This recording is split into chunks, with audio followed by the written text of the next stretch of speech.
Syria's foreign minister was at the Munich Security Conference in February, and he spoke briefly about Israel and Syria-Israel discussions and talks and what might come next. And I think this is very important because, after the fall of the Assad regime and the new government in Syria taking place, there was a lot of skepticism in Jerusalem, even outright hostility for the new government in Syria, of Ahmed Shara.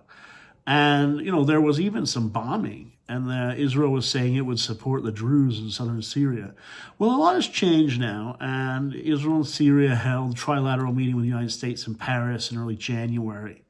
And it does seem that after the changes in northeast Syria with the agreement of the SDF and the Syrian transitional government, some of the concerns about minorities have changing, and U.S. support for Syria is clear, as well as Saudi support and other things. So there's a lot of wheels in motion. Syria's foreign minister basically was asked about, what is this essence of the talks with Israel, or what might be the essence? And he said, Syria wants to get back the areas that Israel took over on December 8th, 2024, when the Assad regime fell. Basically, those are areas in a kind of border zone. It's a strip of land along the Golan Heights and also the height of Mount Hermon, the peak.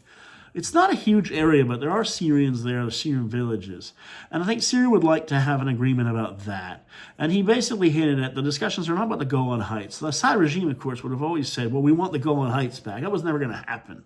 But the reality is, some sort of agreement probably could happen. It might be in the interests of Israel and Syria and everyone else for stabilization, especially because the Syrian government today, is hostile to the same people Israel's hostile to, whether it's the Iranians or Hezbollah. So there's a lot to talk about.